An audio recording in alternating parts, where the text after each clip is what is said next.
Hello, people of grace. In our Sunday worship services, we're studying the parables of Jesus. And this upcoming Sunday, we're going to be looking at one of his most developed and famous parables, the parable of the sower. And in the parable of the sower, Jesus refers to one really big thing: understanding. This idea of understanding is worth unpacking for our Pastoral Connect today. And to help us get a better understanding of the biblical idea of understanding, I want to mention three things. Number one, to understand something means having a willingness to receive it alongside your current level of knowledge or awareness. And that's really the idea that John mentions in 1 John chapter 1, verse 5, that the light shines in the darkness, but the darkness has not understood it. And so for us today, trying to really wrap our hands around that, it's really kind of this idea of, can you tolerate dissonance? Can you say, hey, I want to admit and have the humility to say I could be wrong, that my way of looking at the world might need to be completely blown up or significantly changed. And so this thing that comes in that causes dissonance within me, but I'm willing to just hang on to that and tolerate that.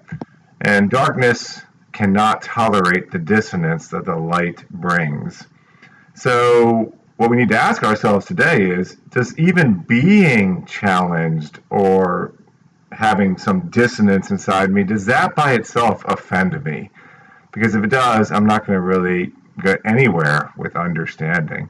So can I just receive this alongside? That's like step one.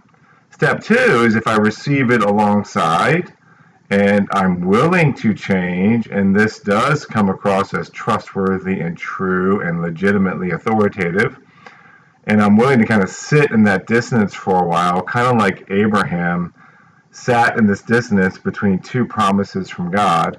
One, through Isaac your offspring will be reckoned, and then two, sacrifice Isaac. And then how could those come together? That stressed him, that challenged him, but he went forward in faith, and eventually those two apparent things came together, and he had a synthesis. So really, we're trying to get the thesis of life. What really is the big point? And we all have our own perspective for a lot of reasons. And then something will come in and challenge that. And if that turns out to be legitimate, can we synthesize it? I love this Eastern proverb. Can you wait until your mud settles and the water becomes clear and right action arises by itself? Can we take the thesis of why we've been here and knit it together? That's the key in the parables in Matthew chapter 13. Can we gain an ability to synthesize the thesis of life into our life? And if we get there, beautiful things happen and we experience healing, but then you can take it even a step further. Can we celebrate the source of that understanding?